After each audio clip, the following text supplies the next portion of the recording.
টাকা সহ যাদেরকে দেখা যাবে তাদেরকে গাছের সাথে বেঁধে পুলিশকে খবর দিতে হবে। আসসালামু আলাইকুম প্রিয় দেবিদ্বারবাসী, আমরা শুনতে পেয়েছি দেবিদ্বারের বিভিন্ন প্রান্তে কালো টাকা বিভিন্নভাবে ঢুকছে বিভিন্ন প্রান্তে। আমি এখন থেকে বিভিন্ন যেখানেই কালো টাকা বা এই ধরনের কোনো ধরনের আপনারা এই ধরনের কোনো বিষয় দেখবেন, আপনারা আমাদের যেই কন্ট্রোল রুম আছে, আমাদের এনসিপির কন্ট্রোল রুম দেবিদ্বারে, আমাদের সেখানে ইনফর্ম করবেন, প্রশাসনকে ইনফর্ম করবেন। আর আমি এখন থেকে মাঠে থাকছি। আমি এখন থেকে যেখান থেকে খবর আসবে আমি সেখানে যাবো। আইনশৃঙ্খলা বাহিনীকে আমি সহায়তা চাই যে কালো টাকা প্রতিরোধ করার জন্য, কালো টাকা বন্ধ করার জন্য। এবং ভোট এটা আমাদের পবিত্র আমানত। ভোট কখনোই অর্থ দিয়ে ভোট কিনে ফেলবে, এই অর্থের ছড়াছড়ি এটা আমরা কোনোভাবেই হইতে দিব না। এবং এটা আমরা নিজে মাঠে থেকে সেটাকে প্রতিরোধ করব।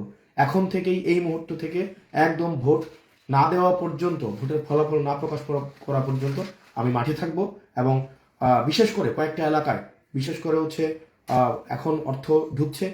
জাফরগঞ্জে কিছু স্বর্ণকার অর্থ নিয়ে ঢুকেছে এলাকায়, সেটা প্রতিহত করা হবে। বরকামতাতে অর্থ নিয়ে ঢুকেছে, বরকামতার কিছু প্রিজাইডিং অফিসার ইতিমধ্যেই বিক্রি হয়েছে। তারপর এইখানে সুলতানপুর রাজামেহেরে অর্থের ছড়াছড়ি শুরু হয়েছে। তারপর ফতেহাবাদ ইউনিয়নে অর্থের ছড়াছড়ি শুরু হয়েছে। প্রত্যেকটা স্পেসিফিক আছে এবং যেখানেই অর্থ সহ কাউকে দেখা হবে আইন শৃঙ্খলা বাহিনীকে সাথে নিয়ে তাদেরকে প্রতিহত করা হবে।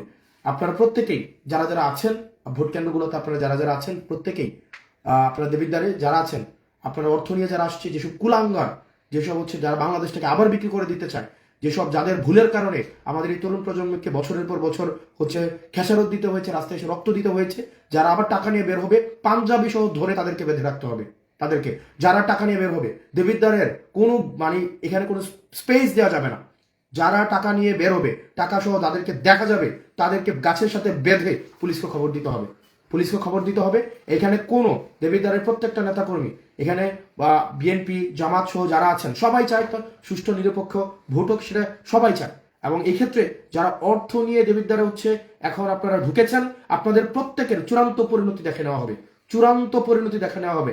এটা আপনাদেরকে শেষ ওয়ার্নিং। প্রত্যেকটা মোড়ে মোড়ে, প্রত্যেকটা কেন্দ্রে, প্রত্যেকটা গলিতে গলিতে, প্রত্যেকটা পাড়ায় পাড়ায় আপনারা সবাই অবস্থান নেন। আপনারা সবাই অবস্থান নেন, ভোটের ফলাফল না পাওয়া পর্যন্ত অবস্থান নেন। যখন দেখলো যে জনসমর্থন, যখন দেখলো যে কোনো কিছু নিয়ে আর আমাদেরকে আটকাইতে পারছে না, এখন অর্থ নিয়ে মাঠের মধ্যে নেমেছে, টাকা নিয়ে মাঠের মধ্যে নেমেছে। এবং এক্ষেত্রে বিদেশ থেকে এখানে যারা অর্থ নিয়ে মাঠে নেমেছেন, আপনাদের কারো অস্তিত্ব থাকবে না দেবিদ্বারে, অস্তিত্ব থাকবে না। আমি আবারও বলছি, যেভাবে টাকা নিয়ে দেবিদ্বার আসছেন ঠিক টাকা নিয়ে এখন চলে যান। যদি কাউকে ধরা পড়েন একজন, আপনাদের আইন শৃঙ্খলা বাহিনী আপনাদের অস্তিত্ব রাখবে না। এবার প্রশাসন, পুলিশ যথেষ্ট পরিমাণ সতর্ক অবস্থানে রয়েছে, যথেষ্ট পরিমাণ সতর্ক অবস্থানে রয়েছে। আপনারা যদি ভোট কিনতে টাকা নিয়ে আসেন, আপনাদের চূড়ান্ত পরিণতি খারাপ হবে। এবং এতদিন আমরা এই ধরনের একটা উৎসব মুখের ভোটের জন্য আমরা অপেক্ষা করেছি। নির্বিঘ্নে মানুষ ভোট দিবে, যাকে খুশি তাকে দিবে। অথচ আপনারা যেটা করেছেন, আপনারা আনুষ্ঠানিকভাবে ঘোষণা দিচ্ছেন যে আপনার বিরুদ্ধে ভোট দিলে আপনি বাড়িঘর জ্বালিয়ে দিবেন, আপনি কাউকে থাকতে দিবেন না, সবাইকে ধ্বংস করে দিবেন। এই ধরনের পরিবেশ দেবিদ্বারে হইতে দেওয়া হবে না। যারা এই ধরনের পরিবেশের পরিস্থিতির যারা গতকাল এবং এখন থেকে যারা এই ধরনের সবাইকে হুমকি ধামকি দিচ্ছেন, আপনাদেরকে প্রতিরোধ করা হবে। আপনাদেরকে সবাইকে সাথে নিয়ে প্রতিরোধ করা হবে। আমি এখন থেকে মাঠে আছি।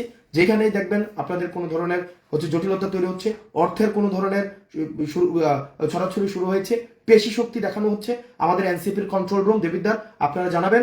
এরপর আপনাদের আইন শৃঙ্খলা বাহিনীকে জানাবেন, ম্যাজিস্ট্রেটকে জানাবেন, পুলিশকে জানাবেন। আমরা জনতাকে সাথে নিয়ে আমরা সেটাকে প্রতিরোধ করব। এখন থেকেই এই মুহূর্ত থেকে আপনার ফলাফল না হওয়া পর্যন্ত দেবিদ্বারের প্রত্যেকটা ইউনিয়ন আমি এখন যাচ্ছি। আমি এখন থেকে শুরু করব। এদিক থেকে বরকামতা, ভানি, রাজামেহের, সুলতানপুর, ধামতি, তারপরে আপনার এই ইউনিয়ন, আমাদের ফতেহাবাদ, রসুলপুর, বড়শালগড়, দেবিদ্বার পৌরসভা, সুলতানপুর, মোহনপুর, যতগুলা ইউনিয়ন আছে, সুবিল, প্রত্যেকটা ইউনিয়ন আমি এখন থেকে নিজে যাব। ভোটের ফলাফল না পাওয়া পর্যন্ত কেন্দ্র ছাড়া হবে না। যখন আর কিছুই দিয়ে পাচ্ছেন না, এখন অর্থ নিয়ে নেমেছেন। আর যারা অর্থ নিয়ে নেমেছেন প্রত্যেকের প্রমাণ, প্রত্যেকের নাম, প্রত্যেকের জাতির সামনে প্রকাশ করব, প্রজেক্টরের মাধ্যমে প্রকাশ করব। রাজনীতি চিরতরের জন্য বাংলাদেশের মানুষ আপনাদেরকে প্রত্যাখ্যান করবে। দেবিদ্বারের মানুষ আপনারা সচেতন থাকেন। আপনারা সবাই যার যার বাড়ির সামনে যারা টাকা নিয়ে আসবেন তাদেরকে বেঁধে রাখবেন। এবং সবাই বাড়ির সামনে আপনারা অবস্থান নেন। একটা সুষ্ঠু নিরপেক্ষ ভোট হতে যাচ্ছে, সেখানে যারা বাধা দিবে তাদেরকে প্রতিহত করুন। প্রত্যেকটা কেন্দ্রে কেন্দ্রে আপনারা পাহারা বসান। আমি স্থানীয় মসজিদে ইমামদেরকে, মুয়াজ্জিনদেরকে আপনাদেরকে আহ্বান জানাবো, আপনারা সবাইকে আহ্বান জানাবেন তারা যেন এই কালো টাকা যারা দিতে আসে তারা জনগণকে গোলাম বানাইতে আসে, তারা জনগণকে 5 বছরের জন্য গোলাম বানাইতে আসে, আপনার অধিকার হরণের জন্য আসে, বাংলাদেশটাকে আবার পিছিয়ে দিতে আসে। ভাই যাকে ইচ্ছা সে ভোট দিবে, যাকে ইচ্ছা ভোট দিবে, আমার বিপক্ষে দিবে, কারোর পক্ষে দিবে, কিন্তু টাকা নিয়ে, পেশি শক্তি নিয়ে, ভয়ভীতি দেখিয়ে যারা ভোট কিনতে আসছে তাদেরকে আপনাদেরকে প্রতিহত করতেই হবে, করতেই হবে। সবাই প্রত্যেকটা কেন্দ্র অবস্থান নেন আমার সাথে। আমার যারা দেবিদ্বারের যারা শাপলাকলির আপনারা কর্মী আছেন, আপনারা আপনাদের বুথগুলাতে থাকেন, আপনারা পাড়ায় পাড়ায় থাকেন, আমার সাথে হয়তো দেখা হয়ে যেতে পারে, কারণ আমি প্রত্যেকটা কেন্দ্রে এখন ঘুরবো। আসসালামু আলাইকুম রহমতুল্লাহি ওয়া বারাকাতুহু।